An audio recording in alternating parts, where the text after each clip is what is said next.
Senhor Deus, nós oramos a Ti, nós Te louvamos por esse momento de adoração, de louvor. A Tua presença se faz presente em nosso meio. Senhor, fala aos corações de uma forma especial, que Teu Espírito possa ser, mais uma vez, o mestre dos mestres do nosso meio. Fale à Tua igreja, Senhor, trazendo edificação, cura, libertação, Senhor, edificação, Pai. Senhor, tome a vida, Pai, em nome da Tua filha, Senhor, em nome de Jesus, Senhor, que ela possa ser um instrumento em Tuas mãos para a Tua glória. No nome de Jesus, amém, amém, amém. Pastor Alexandre. Amém. Boa noite a todos, mais uma vez. A paz do Senhor, que maravilha, queridos. É tão bom adorar a Deus, né? O corpo pode estar cansado, pastor, sua Bíblia, mas o espírito se renova. Amém? Sabe por quê? Tu tens uma fonte que jorra aí dentro, né? Então o corpo, a matéria pode estar cansada, mas aqui dentro, ó, graças a Deus, aleluia, há um renovo, amém? É muito bom, queridos, graças a Deus. Queridos, abra sua Bíblia no livro de Eclesiastes 11, em nome de Jesus. Essa semana o Senhor me chamou a atenção em relação a essa passagem, e são coisas preciosas, assim, que a palavra do Senhor nos ensina, né? Eu achei tão tremendo, porque o pastor tem ministrou sobre ansiedade no domingo, ministrou na quarta-feira sobre ouvir a voz de Deus, né? E você tomar a decisão de fazer ou não algo, não sendo direcionado pela tua carnalidade, mas pelo teu espírito. E hoje nós vamos partir para a ação, em nome de Jesus. Amém? Amém, queridos? Então, abra aí Eclesiastes 11, no versículo 4. Glória a Deus. A palavra nos fala: quem observa o vento nunca semeará, e o que olha para as nuvens nunca cegará. Pode sentar, dando glória a Deus, em nome de Jesus. Amém? Tem aí como tema dessa mensagem o princípio da oportunidade, porque as oportunidades vêm sobre a nossa vida. Amém, queridos? A Bíblia fala que o sol, ele é para todos, para justos e para injustos, não é verdade? E que ali o Senhor libera sobre nós oportunidades em nossa vida. E nós temos que estar atentos e ligados quando surgem essas oportunidades. Porque muitos às vezes questionam e falam assim: por quê? Como é que pode? Aquela pessoa que não serve a Deus é bem sucedida, ela alcançou, ou se formou, ou conseguiu um trabalho em excelência, e eu que sirvo a Deus, eu estou aqui nessa situação. Será realmente que o culpado é Deus nessa situação? Ou será que nós não estamos atentos às oportunidades que o Senhor nos proporciona? Porque Ele fala que não faz acepção de pessoas. Para Deus não tem um queridinho, não tem o melhor. Ele não faz acepção de pessoas. Tem aqueles que são mais chegados a Deus, não é verdade? Tem aqueles que dependem mais de Deus, então são mais sensíveis à voz de Deus, sentem a aproximação do Senhor, o calor do Senhor. Mas o nosso Deus, Ele ama todos, Ele morreu por todos, Ele não faz distinção de pessoas. E a Bíblia nos relata o seguinte: aquele que somente fica observando o vento. Sabe aquela situação que aparece uma oportunidade, mas as pessoas, elas são temerosas, elas se acovardam, e elas ficam somente questionando as dificuldades. Antes de elas começarem a fazer algo, a produzir, se é uma serva de Deus, se é um servo de Deus, se é direcionado por Deus, a primeira coisa que Deus vai te dar é paz. Esse é o sinal é a paz. Mas não vai ficar só na paz. Você tem que ter coragem, você tem que conquistar, porque Ele tem promessas para os seus filhos. Mas todas as promessas, elas foram conquistadas. Você não vê na Bíblia nenhum fato de algum servo ou serva de Deus que o Senhor prometeu algo e Deus falou assim: olha, quando tudo estiver bem, quando na tua casa não tiver problema nenhum, quando as suas finanças estiverem legais, aí sim você pode fazer, ou então fica deitadinho, sentado, de pernas cruzadas, porque vai vir tudo sobre a tua vida, não precisa ter esforço, de maneira alguma. O Senhor liberava a palavra E aquele que cria, aquele que confiava, ele tinha que tomar um posicionamento. O posicionamento é nosso. Mas se nós, como filhos de Deus, começarmos a ficar olhando para o vento, ai meu Deus, mas lá em casa as coisas ainda não estão da forma que eu imaginar. Ai Senhor, mas vai ser muita luta. Ai, mas vai ser muito desgaste. Ai, eu vou ter que ter muito esforço. Ai, mas não sei o quê. Você só está olhando para o vento, sabe o que vai acontecer? Você não vai sair do lugar. Você vai ficar prostrado, parado no mesmo ponto. Anos vão se passar, situações vão acontecer de repente com o irmão teu irmão da tua igreja, com um familiar teu, da tua família, com um conhecido teu, e você ainda está observando o vento. Você está preso no vento, você está preso nas adversidades, você está preso nas dificuldades. E você não consegue dar um passo de fé e crer que Deus que está te dando esta oportunidade, Ele é poderoso para te sustentar. Aquele que começou a boa obra, Ele aperfeiçoa, mas nós temos que confiar. Aquele que somente fica olhando para o vento, ele não sai do lugar. Aquele que fica olhando para as nuvens, ah, será que agora? Será que é isso? Será? Nunca vai ser mesmo. O agricultor, se ele somente ficar olhando para a nuvem, ah, eu não vou plantar não, porque eu acho que vai vir muita chuva, então muito sol, aí não, deixa para a próxima estação, nunca vai colher nada. Eu não sei quem viu aqui, mas tinha um filme muito interessante, que vai falar Fazendeiro de Deus. Quem já viu aqui, levanta a mão. Vocês lembram da história deste homem? Deus falou que ele ia ali viver da plantação de batatas, numa terra seca, numa terra que não chovia, numa terra miserável. Ele dispôs aquilo que ele tinha, ele creu acima das circunstâncias. Ele não ficou pensando, mas aqui não chove, mas aqui é difícil, mas eu nunca vi ninguém produzindo isso, mas essa terra não dá nada. Diante de uma atitude de fé, ele semeou, aleluia, e Deus honrou aquele posicionamento daquele homem. Ele não ficou olhando para as adversidades. Tem pessoas que ficam assim, ah, eu queria tanto estudar, ah, mas eu sou velha demais. Ah, mas eu acho que eu já passei da idade. Ah, eu queria tanto fazer algo diferente, mas eu acho que essas coisas não é para mim. Eu acho que eu não tenho habilidade. Quem te disse isso? Quem está decretando essa derrota na tua mente? Quem está dizendo que você não pode, se o teu Deus é o Deus que te capacita?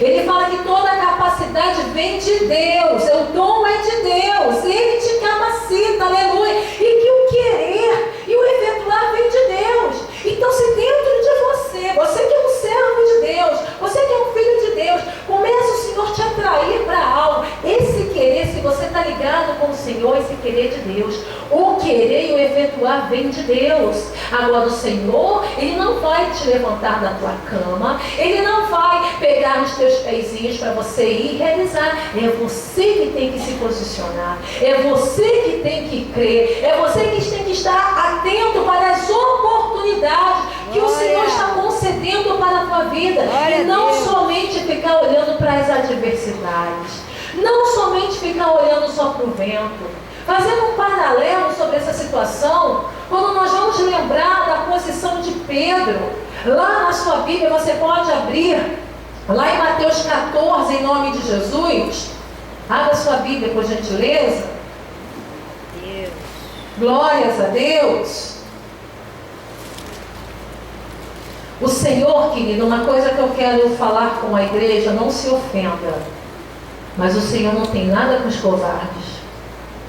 O Senhor gosta de pessoas ousadas, intrépidos, corajosos, aqueles que creem, porque fé é isso, é você crer em algo que você não está vendo nada, mas você tem a certeza e a convicção que aquilo já foi feito pela fé em nome de Jesus. E você vai debaixo da unção e da graça do Senhor. Deus não vai te isentar dos ventos, Deus não vai te isentar do dia mau, Deus não vai te isentar das tempestades, mas se você está firmado e alicerçado em Deus, Ele é a tua força. a cada dia. E por isso que o Senhor fala que é de fé em fé, é de glória em glória, é de força em força. A cada dia, é porção para aquele dia. Você levanta e você fala assim: Senhor, em mim eu não tenho força nenhuma, mas eu tenho que realizar. Eu preciso. Eu vou no nome do Senhor, na força do Senhor, e você coloca a sua dependência em Deus, e você vai debaixo da unção e da graça de Deus, e Ele te sustentará. Sabe por quê? Ele não quer que a tua fé se baseie na tua força, ou na tua sabedoria humana, ou na tua condição financeira, ou no estado que você está, ou na tua família, mas a sua fé tem que estar baseada em Deus. É por isso que Ele chama os pequenos para confundir os grandes. É por isso que o nosso Deus é um Deus da ilógica. Você vê na Bíblia tantos casos que você fala assim: esse aí é esse mesmo. Porque ele não está se apoiando nas circunstâncias. Ele não está se apoiando na sua sabedoria. Ele não está se apoiando naquilo que ele tem, está tudo confortável, todas as mil maravilhas. Irmãos, ei, acorda! Nós não vivemos num mundo fantástico de Bob. Nessa terra é luta. Nessa terra aqui vai ter dificuldade. Nessa terra aqui você tem um adversário. Caso você não saiba, eu estou te informando nessa noite. O servo de Deus tem um adversário. Qual é o adversário? Inimigo das nossas almas. E se ele não for diretamente a você, te atingindo, ele vai usar pessoas para te atingir. Vão ter situações para te enfraquecer, para te desanimar, para você parar, para você retroceder, para você olhar para trás. O Senhor fala: aquele que lança a mão no arado não olha para trás. Aleluia! Esse é o posicionamento de um filho e de uma filha de Deus que crê, olhando para o alto, para o autor e consumador da tua fé, deixando as coisas que para trás ficam, prossigo para aquelas que estão diante de mim. Não na minha força, porque eu sou limitada, mas na força do Senhor. Então o nosso olhar tem que parar. Para onde você está direcionando o teu olhar? Quais são os frutos dos teus lábios? O que você professa todo dia? É só derrota? É só miséria? É só dificuldade? É só luta? É só autocomiseração, autopiedade? Chega dessa ladainha, meu irmão. Eu imagino que os ouvidos de Deus devem estar cansados. Imagina. Pior coisa é uma pessoa que não venha a graça de Deus. Isso é terrível. Deus nos deu a graça, o favor imerecido. Ele te deu habilidades. Você tem habilidades. Caso você não saiba, busque em Deus, porque você tem. Porque Ele te capacita. Ele te dá força para você vencer. Ele te dá saúde para você vencer. Aleluia. E tem pessoas que se limitam numa vida de derrota. E além disso, fica todo dia chamando os pés do Senhor. O que é o Senhor? O que é o Senhor? Que luta! Imagina o Deus no lado do meu filho, pelo amor de Deus, acorda! Levanta e resplandeça, que já vem tua luz. Acorda, meu filho. Não é bastante o que eu preparei para você? Não é bastante aquilo que eu fiz por amor a você? As promessas que eu tenho para você são insuficientes. Desperta para o tempo da oportunidade. Para de ficar dormindo. Acorda enquanto é tempo. Para de olhar para o vento. Jesus está indo ao teu encontro e você só está olhando para o vento. Pedro, aconteceu isso com Pedro. Aqui em Mateus 14, aleluia, lá no versículo 22, vamos abrir lá em nome de Jesus. E logo ordenou Jesus que os seus discípulos entrassem no barco e fossem adiante, para uma outra banda, enquanto despedia a multidão. E despedida a multidão, subiu ao monte para orar à parte. E chegado já tarde, estava ali só. E o barco estava já no meio do mar, açoitado pelas ondas, porque o vento era contrário. Mas à quarta vigília da noite, dirigiu-se Jesus para eles, caminhando por cima do mar. E os discípulos, vendo caminhar sobre o mar, assustaram-se, dizendo: é um fantasma, e gritaram com medo. Jesus, porém, lhes falou logo, dizendo: tende bom ânimo, sou eu, não temais. E respondeu-lhe Pedro e disse: Senhor, se és tu, manda-me ir ter contigo por cima das águas. E ele disse: Vem. E Pedro, descendo do barco, andou sobre as águas para ir ter com Jesus. Mas sentindo o vento forte, teve medo e começou a ir para o fundo, clamou dizendo: Senhor, salva-me. E logo Jesus, estendendo a mão, segurou-o e disse-lhe: Homem de pequena fé, por que duvidaste? E quando subiram para o barco, acalmou o vento. Agora eu faço uma pergunta para vocês. Quem foi que mandou aqueles discípulos pegar o barco e ir para o mar? Quem foi? Jesus. Não foi ordem do Senhor? O Senhor estava no controle. Por mais que no meio daquela noite surgiu um vento forte, surgiu o mar ficou bravio, o Senhor estava no controle. Mais interessante disso tudo, que eles foram dominados por um sentimento chamado medo. Meu irmão, o temor a Deus é louvado. O temor a Deus, você honra, reverencia a Deus, você reconhece a grandeza dele, você quer viver nos seus estatutos, você quer obedecer a sua palavra. Mas o diabo do medo, esse fantasma do medo que te assombra, que não faz você enxergar Jesus vindo para você, que não faz você enxergar que Deus está no controle da tua vida, Ele está no controle da tua embarcação, porque Ele te ordenou. E você começa a olhar somente para os ventos, somente para as palavras de derrotas que vêm sobre você. Sabe quando o vento ele fica soprando? Engraçado, tem lugar que a gente pode ouvir o murmurinho do vento. É uma coisa estranha, né, irmãos? É esquisito, parece filme de terror. Luiz, ele morava numa casa, ou no solteiro, que ali parece que tinha um desvio ali do vento. E quando mudava o tempo, era... Negócio esquisito. Você morava lá, Jacarepaguá, que tinha aquele barulho? Mas você não tinha medo, não, mas eu não barulho. É assim. Vem ventos sobre nós, soprando no teu ouvido. Você não reconhece Jesus. Os discípulos não reconheceram. O medo te faz você perder a sua percepção espiritual. Vou falar aqui sobre percepção espiritual na quarta-feira. Você não enxerga a grandeza de Deus. Você só olha para o problema. Você só contempla a tua dificuldade. E você contamina aqueles que estão contigo no barquinho. Um teve medo, passou para o outro. O outro ficou com medo, passou para o outro. E começou a contaminar. Pedro era mais ousado um pouquinho. Ele falou: peraí, Senhor, é o Senhor mesmo? Então, permita que eu vá até o Senhor. Jesus falou: vem, meu filho, vem, pode vir. Vem pisar sobre as águas, pisa, anda pelo sobrenatural, porque eu te sustento. Anda, dá um passo de fé, dá mais um passo de fé. Mas você pensa que quando você está dando passo de fé, o diabo vai calar? Você pensa que quando você está agindo na direção de Deus, o diabo vai parar de te perseguir? A Bíblia fala que ele, dando passos ali sobre as águas, ele continuou a perceber o vento forte soprando sobre ele. Você pode perceber, irmãos, tem momentos que o mundo espiritual nós não vemos. Eu dou graças a Deus, já falei isso várias vezes, eu não quero ver, mas nós sentimos. Tem momentos na sua vida que você sente um peso. Você sente. É como se algo quisesse te sucumbir.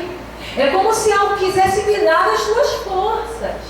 É como se algo viesse sobre você como um manto. Eu tenho essa sensação, espiritualmente falando. É como se fosse uma capa que vem sobre você, um jugo que vem para te abater, para roubar tuas forças. Você sente no mundo espiritual esse peso. Mas nós não podemos ficar contemplando este vento. Nós temos é que olhar para aquele que nos sustenta. Aleluia! E o segredo é: não pare aquilo que Deus ordenou a você fazer.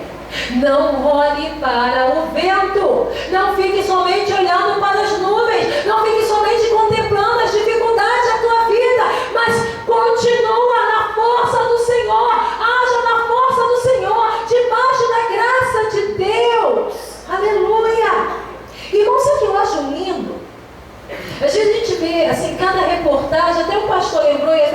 você botar no teu celular que tu tem uma mãe que não tem os braços, uma senhora que não tem os dois braços, e tem uma reportagem dessa senhora, somente com as suas pernas, seu tronco, a sua cabeça, ela cuida da sua casa, ela faz comida, ela cuida, ela tem um filhinho, ela cuida do seu filho.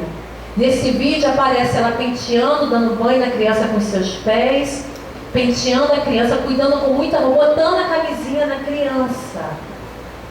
Ela não ficou olhando para o vento.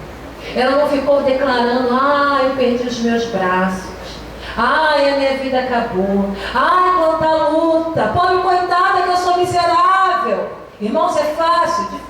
Claro que não. É lógico, ninguém é louco. Ninguém deseja isso para a sua vida. Mas aquela mulher estava naquela condição. Mas ela não se permitiu ficar parada naquela condição. Ela prosseguiu, aleluia. E o Senhor está falando conosco aqui essa noite. Filho meu, filha minha, tu tens dois braços, tu tens duas pernas, tu tens saúde, tu tens inteligência. Eu te dou capacidade, eu te dou unção, eu te dou graça. Aleluia. Por que tu te prostras diante de qualquer coisa, qualquer ventinho que sopra, ou ventania, paralisou tua vida, paralisou tudo. Se prostrou, morreu para o mundo, parou de sonhar. Que isso, meu irmão? Enquanto a vida é esperança. Sabe o que eu gosto de Caleb? Caleb é um homem ousado. A Bíblia fala que no momento da conquista, onde as terras foram divididas, ali Josué foi dividir sobre as tribos a terra. Aquele homem estava com 85 anos. Ele falou, olha, se levantou e falou, me dá minha parte aí, que quando Moisés era vivo, falou que eu tinha direito. E eu quero aquela parte ali que é mais difícil que ninguém quer, eu quero ela. E eu sei que ainda há moradores naquele lugar, mas eu sei que ainda tem guerra para me enfrentar, mas eu estou disposto, eu estou hoje com 85 anos, eu estou com a mesma força de 40 anos atrás, para lutar, para guerrear, para conquistar. Aleluia! Louvado seja o nome do Senhor. Isso é lindo. Não se limita. Você que coloca limitações na tua vida. É você que declara para você todo dia, eu não posso, eu não consigo, eu não tenho força, muita luta, Para com isso, irmão. Para com esse sentimento de autocomiseração. Já foi ministrado aqui, você já é mais que vencedor. Sei quantos milhões de espermatozoides foram lançados no ato da tua concepção. Somente um venceu. Fala assim, sou eu. Sou eu. Aqui. Glória a Deus. Que isso? O maior concurso da terra. Não tem concurso público mais disputado que esse. O momento do nascimento. E você nasceu. E sabe o que o Senhor fala que você é? Que você é o mais que vencedor. Ele declara isso. Ele fala, meu filho, olha só, você é um filho, mas é um filho mais ou menos. Tá com gasto. É meia sola. Tem igual aquele cachorro magro se arrastando pela parede, aquele cachorrinho doente se arrastando. Não, meu irmão. Você é o mais que vencedor. Agora tem coisas que Deus não vai fazer por você. Atitudes que você tem que tomar, determinação, Ele não vai fazer por você. Ele vai liberar sobre você. Mas a atitude é nossa. Sabe o que Deus fala conosco? Eu fico olhando assim. Você entende que você é coroa da criação, querido? Você entende isso? Que Deus formou tudo, falava que é bom, mas quando Ele concluiu, o homem, a mulher, falou, é muito bom, meu Deus. Você é a coroa da criação de Deus. E a coroa da criação às vezes fica meio assim, apagadona, meio prostrada, meio desanimada. Mas sabe que nosso Deus ele é muito, muito lindo, né? Ele pega cada situação para mostrar para nós que nós temos que aprender muito ainda. Ele vai falar lá em Provérbios capítulo 6 para nós aprendermos com a formiga. Já parou para pensar nisso? Já observou uma formiga? Uma formiga, um inseto aos nossos olhos desprezíveis, que qualquer coisa você mata, se você apertar com o dedo ela morre, se você fizer assim ela morre. A Amanda, quando era criança, gostava de cuidar de formigas. Era interessante, coitada das formigas. Ela tinha um pote que ela vazava para entrar água, pensava, tem que entrar água, vai para formiguinha, vai estar cuidando bem dessa formiga. Aí botava um monte de formiga lá dentro, botava umas folhas, e era a criação dela, as formigas. Melhor que cachorro, que não trabalha nada. A formiga não está quieta lá, né? Era a criação dela. Tu vê um bichinho tão indefeso. Você pega, tu mata, quiser matar, tu pega, bota num saco, num treco lá. E o Senhor fala, olha só, meu filho, aprenda com as formigas. Abra lá, vamos aprender. Provérbios 6, em nome de Jesus.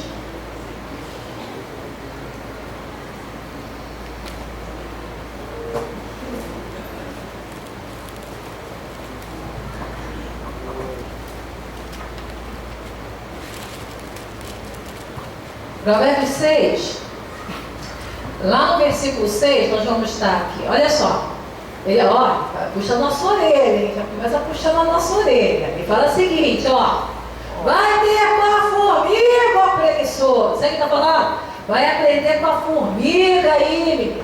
Você que não quer nada, você que só dá desculpa, só está olhando o vento, só está olhando a nuvem, que luta, que dor, ai meu calo. Vai ter com a formiga. Olha para os seus caminhos, você sabe. O qual não tendo superior, nem oficial, nem dominador, prepara no verão o seu pão na cega e ajunta o seu mantimento. Sabe o que ele está falando assim? A formiga, ela não tem um líder. Ele fala assim, não tendo superior, então ela não tem um assim, como, né, no quartel-general. Olha lá, o comandante, pá, ação, vai, não, vai à frente, vai marchar, vai para a direita, para a esquerda. Não, ela não tem comandante. Ela não tem um líder. Vamos dizer assim, ela não tem um pastor para quando faltar, ficar assim, aí, ovelha, vambora. Tá faltando por quê? Vambora, minha filha, vamos caminhar. Ele está falando assim, ela não tem um patrão igual você tem, vai cobrar, né? E aí, meu filho, já deu conta dos relatórios aí, já cumpriu sua obrigação? Não. Ela sabe o que ela tem que fazer. E ela não para. Ela não para. Ela sabe o que ela tem que fazer, ela necessita fazer, não precisa ninguém lhe mandar. Ela não tem um superior, não tem um governante sobre ela, mas ela entende que ela precisa fazer. Ela não vai ficar olhando, agora está chovendo, não vou pegar folhinha, não. Ela tem uma necessidade e ela age. E eu só falo, aprende com ela. Para de dar desculpa. Para de ficar olhando somente o vento. Para de ficar olhando somente as nuvens. Aonde estão os teus olhos? Abra lá em Mateus capítulo 6. Vai declarar aqui como tem que ser os nossos olhos em nome de Jesus. Mateus capítulo 6. Como você está enxergando a tua vida? Como você está enxergando? Às vezes a oportunidade está batendo na tua porta e você está dormindo. E você está falando, não é para mim não, esse negócio não é para mim não. Pode ser para o irmão, para mim não.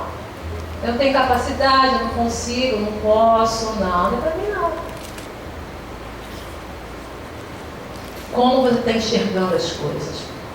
Mateus capítulo 6, vai falar aqui no versículo 22 o seguinte: a candeia do teu corpo são os olhos, de sorte que se os teus olhos forem bons, todo o teu corpo terá luz. Se, porém, os teus olhos forem maus, o teu corpo será tenebroso. Se, portanto, a luz que está em ti são trevas, quão grandes serão tais trevas? Como estão os teus olhos? Como você está enxergando a situação da tua vida? Irmãos, Deus nos dá exemplo. Estudando essa palavra, o Espírito Santo me tocou em 3 pessoas. Uma delas é Débora. Lá em Juízes 4, se você quiser abrir, vai falar dessa mulher que, se hoje já há assim, um preconceito com mulher em liderança, naquela época, então, isso era algo assim absurdo, algo que nunca poderia acontecer, porque mulher não era nem abençoada, começando por aí. Você vê que na época de Jesus, já estão centenas de anos lá na frente, as mulheres não eram nem contadas. Você vai observar isso na multiplicação dos pães, vai falar de 5.000 homens, não fala nem de mulher nem de criança.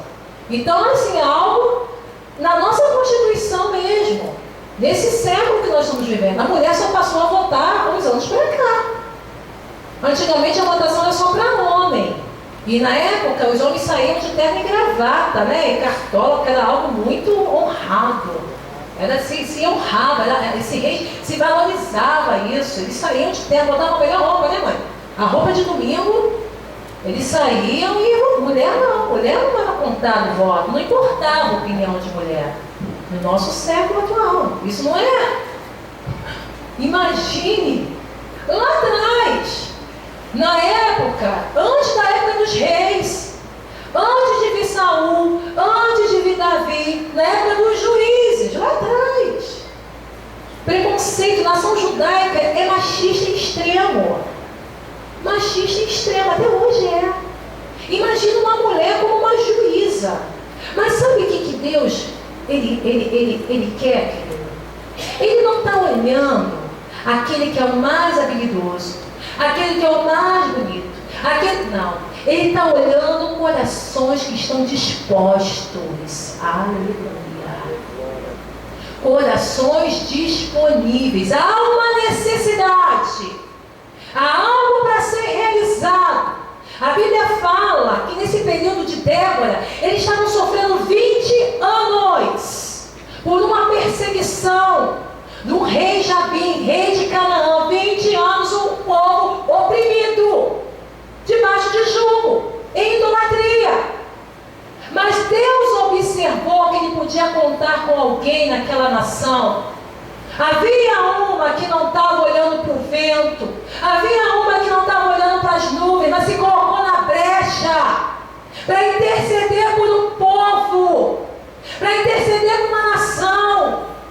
Ela se colocou na brecha, aleluia, e semeou, buscando a Deus, uma mulher de fé, uma mulher que tinha extrema intimidade com Deus, era uma profetisa. Deus falava através da boca daquela mulher, e a autoridade era tanta que Deus concedeu a ela, por ela buscar e não olhar somente para as circunstâncias, mas agir no nome do Senhor, que as pessoas procuravam a ela para julgar, levavam a situação para Débora. Débora, o que você acha dessa situação? Julga a nossa causa. A influência daquela mulher era tão grande. Ela tinha sobre a vida dela uma influência até mesmo sobre a ação militar. Ela convoca o comandante Baraque. Ela manda chamar e declara: Deus quer que você vá, aleluia, enfrentar. E ele fala: não, eu não vou. Se você não for comigo, eu não vou. Ela falou: então eu vou. Mas entenda uma coisa: Deus vai converter a glória que dá para você para uma mulher. Não era para ela, era para Jael, uma mulher que matou ali Cícera, o comandante do inimigo. E Deus deu a estratégia. Vocês vão se encontrar no Monte Tabor, mas antes vocês vão passar por um vale. Eles vão passar por um vale. E quando aquele exército do inimigo começou a passar pelo vale, Deus sabe o que fez? Liberou uma chuva torrencial naquele lugar. O exército do inimigo ficaram atolados. Eles ficaram atolados. E no meio daquela situação, Cícera, o comandante, ele procura refúgio, ele procura abrigo. E ele entra numa tenda de uma mulher chamada Jael. E ali ele pede um copo d'água, ela dá um copo de leite morno, ele adormece cansado. E essa mulher pega uma estaca da sua tenda e crava na sua testa. E aquele povo é vitorioso e o inimigo derrotado. O inimigo era extremamente maior, extremamente mais poderoso, extremamente mais capaz, humanamente falando. Mas você, querido, eu não sei o que você possa enfrentar na tua vida. Você pode olhar assim: eu sou tão pequeno, eu sou tão limitado. A situação é tão grande e contrária. Não olhe para o vento, não olhe para as nuvens. Se Deus te direcionou, semeia em nome de Jesus, prossiga, porque é o Senhor que te sustenta. Quando a gente vai observar a vida de Gideão, aquele povo estava sofrendo 7 anos, um daqueles povos que perseguiam os amalequitas, midianitas. 7 anos sendo roubados. As suas plantações eram roubadas. Eles plantavam, vinham os midianitas, roubavam. Eles não tinham suprimento, aquela nação empobreceu. E tudo isso devido a uma consequência por falta de buscar a Deus e ter idolatria e falta de buscar a direção de Deus. Deus olha naquele homem, ele não se limita àquela situação de desgraça, mas ele procura um meio de sobrevivência. Ele vai malhar trigo no lagar. E o trigo ele tinha que ser ali malhado, ele tinha que ir para a eira, um lugar alto no monte, porque se peneirava. E ali, querido, o trigo ele era mais pesado, ele caía. E a palha, quando o vento soprava, quando estava no alto, a palha saía e caía o grão. Então se peneirava num lugar alto para que essa ação ocorresse. Mas se ele fizesse isso, ia chamar a atenção, ele está exposto. Ele pensou, eu tenho que sobreviver, eu tenho que comer. Eu estou cansado de ser massacrado. Foi para o lagar. Não se limitou ao vento, não se limitou às nuvens. Tomou um posicionamento. Naquele momento que ele está malhando trigo, o próprio Senhor se apresenta para ele. Homem valoroso. Abra sua Bíblia, Juízes 6, em nome de Jesus. Glória a Deus. Glórias ao Senhor. Aleluia.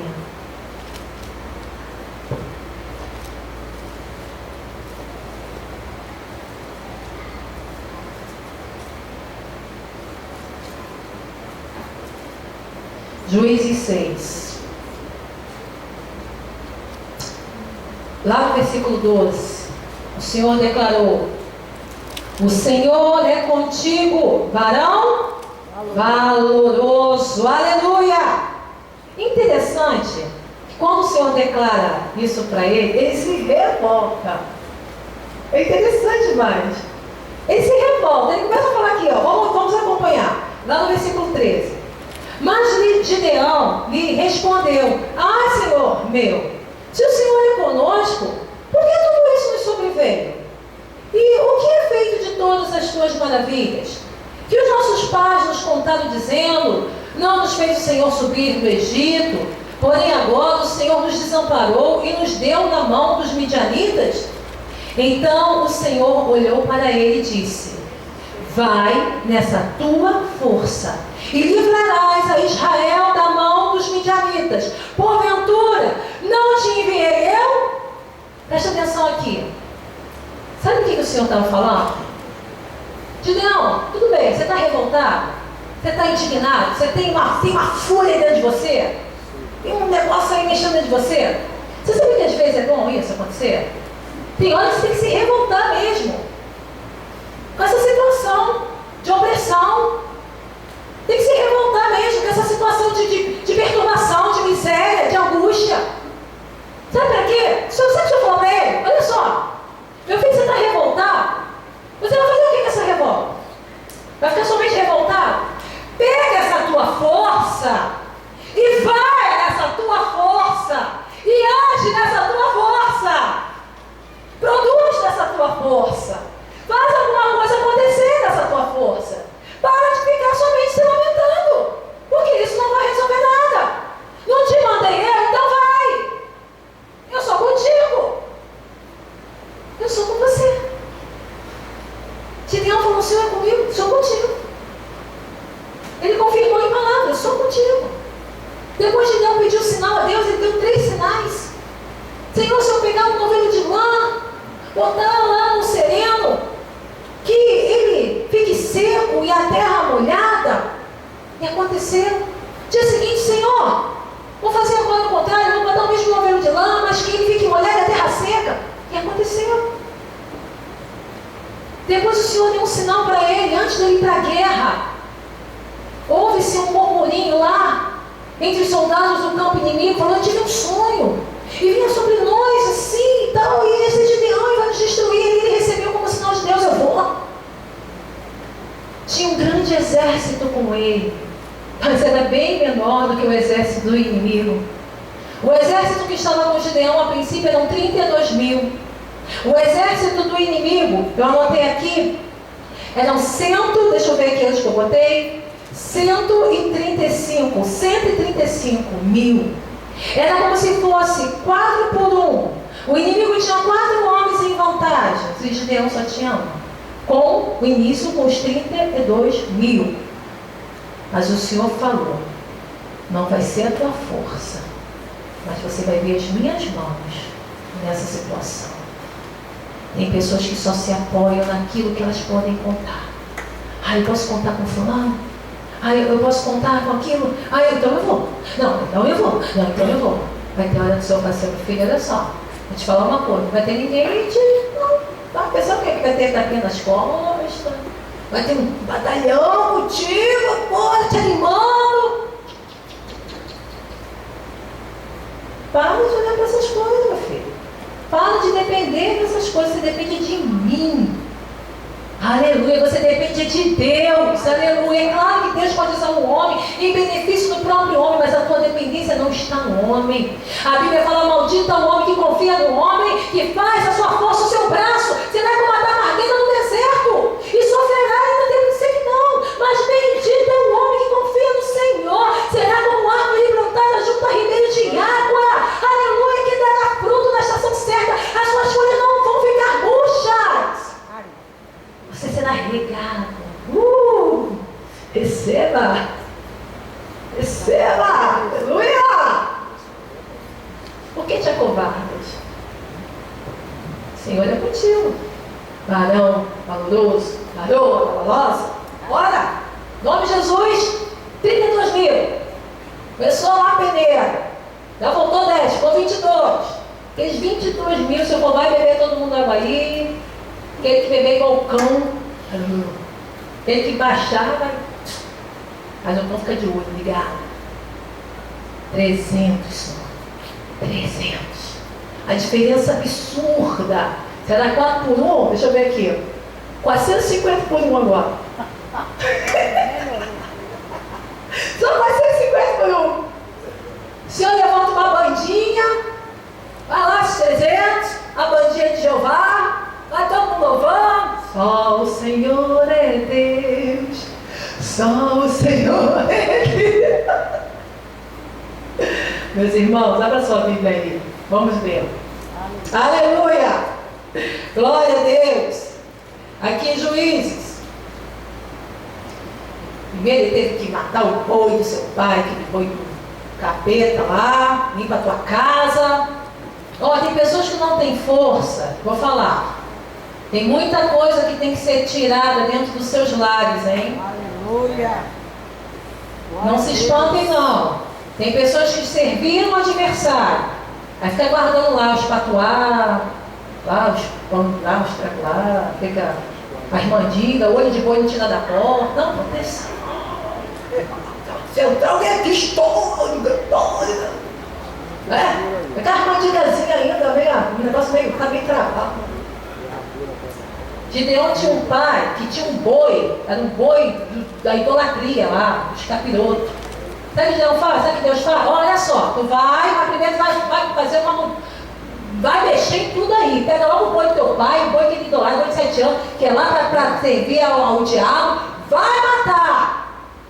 Tira logo essa porcaria aí, esse demônio. Demônio, irmão. Eu só mando um demônio de casa. Aí tem força. Venceu o que com o demônio? Venceu nada, só derrotado. Joga fora essa porcaria. Matou e isso aí. Bem, vamos lá. Juízes 7.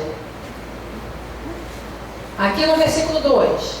E disse o Senhor a Gideão: muito é o povo que está contigo para dar aos midianitas em sua mão. Finde que Israel não se glorie contra mim, dizendo: a minha mão me livrou.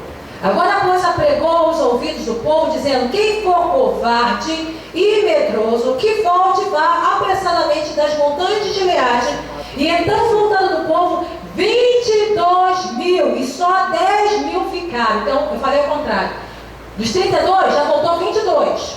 Ficou só 10. O Senhor falou: não tenho nada com covarde. Tenho nada com medroso. Aquele que só fica olhando: será? Ih, sei não, hein? Tu vem todo animadão, contando um projeto. Vamos, meu filho. Vamos caminhar na força do Senhor. Deus está direcionando, né? Se Deus está direcionando, vamos lá. Versículo 4. E disse o Senhor a Gideão: ainda muito povo há, faz-os descer as águas, e ali os provarei. E será que aquele que eu te disser, este irá contigo, e esse contigo irá. Porém, todo aquele de que eu te disser, este não irá contigo, esse não irá. E fez descer o povo às águas. Então o Senhor disse a Gideão: qualquer que lamber as águas com a sua língua, como lambe o cão, esse porás à parte, como também todo aquele que se abaixar de joelhos e a beber. E foi o número do que lamberam e levantaram a boca 300 homens, e todo o resto do povo se abaixou de joelho a beber das águas. E disse o Senhor a Gideão: com estes 300 homens que lamberam as águas, vos livrarei e darei os midianitas na tua mão, pelo que toda a outra gente se vá, cada um no seu lugar. Tem hora que não pode ter muito não. Jesus, tinha momento que ele falava assim, ó, fica todo mundo aí, tem só João, né? Tem só, qual é o outro discípulo? Pedro, Tiago e João. Fica aí. Não tem fé? Vamos lá. Né? 300. Olha só o que o Senhor faz. Lá no versículo 13. E chegando por Gideão, eis que estava contando um homem do seu companheiro, um sonho que dizia: eis que um sonho sonhei, que um pão de cevada torrado rodava pelo arraial dos midianitas e chegava até as tendas e feriu, e caiu e transbordou de cima para baixo, e ficaram abatidos. E respondeu seu companheiro e disse: não é isso outra coisa, senão a espada de Gideão, filho de Joás, varão israelita. Deus tem dado na sua mão aos midianitas e todo este arraial.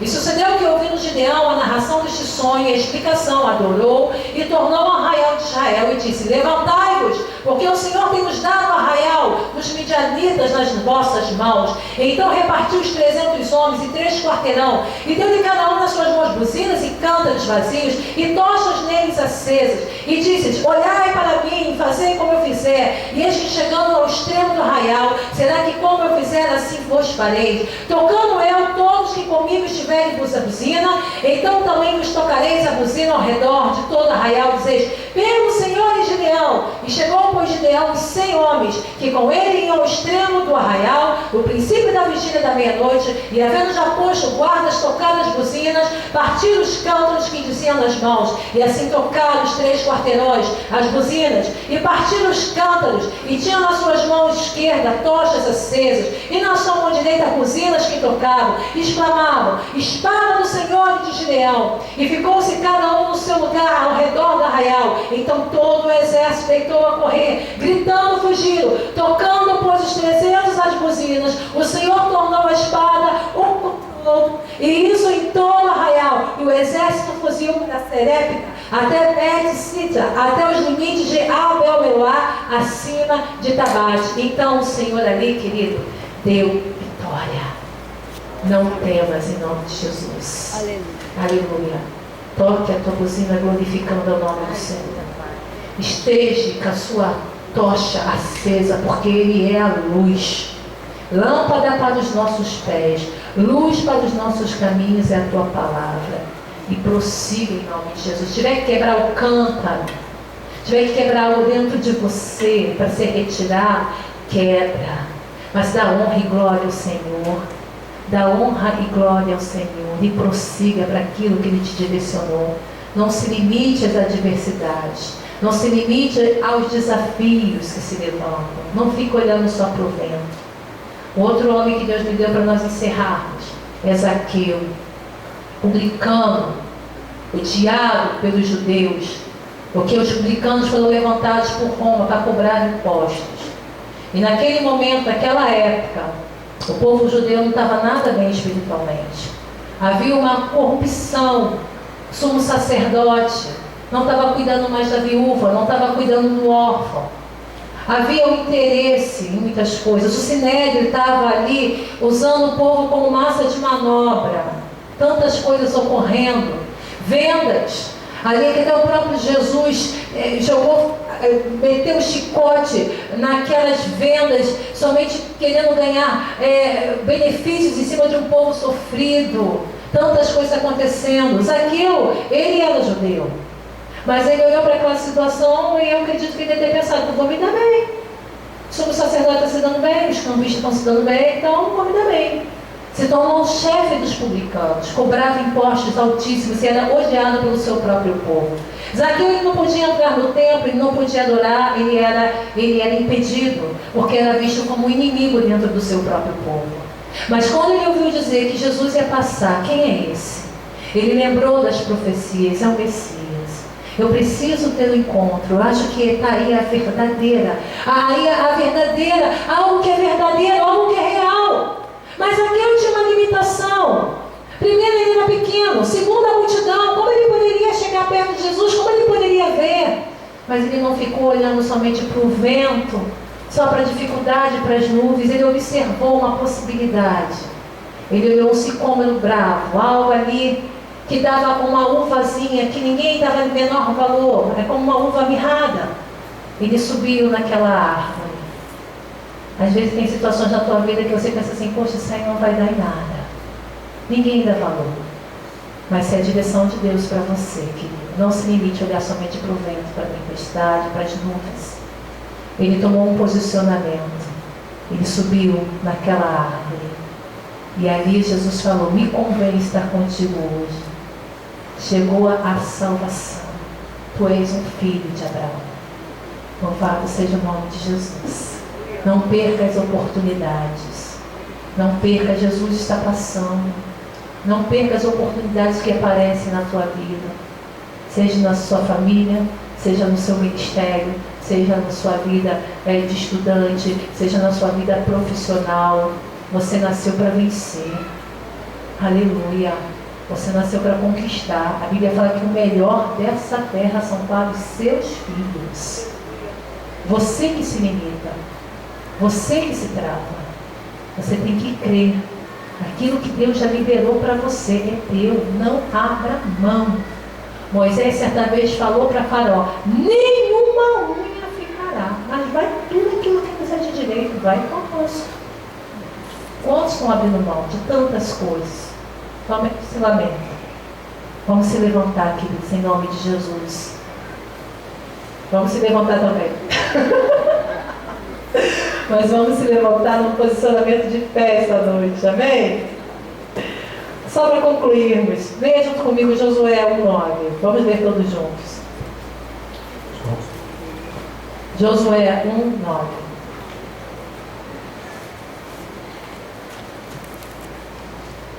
Vamos ler juntos? Amém? Amém ou misericórdia? Amém. Então vamos lá. Não te mandei eu, vamos lá, igreja, agora com vocês. Eu vou falar a primeira parte, eu vou falar a segunda, tá? Não te mandei eu. Vocês estão com fome, gente? Eu sei que tá tarde, mas vamos. Bota fé nisso aí, vamos lá. Não te mandei eu. Não temos, nem te espanto. O Senhor teu Deus é contigo. Eita, Jesus, não morrendo no caminho. Vou ler. Vamos ler junto. Não te mandei eu, esforça-te. Tem bom ânimo, amém? Tenha vontade de vencer. Não te pasme, nem te espantes, porque o Senhor teu Deus é contigo por onde quer que andares. Creia nisso em nome de Jesus, amém? Então eu quero orar pela tua vida.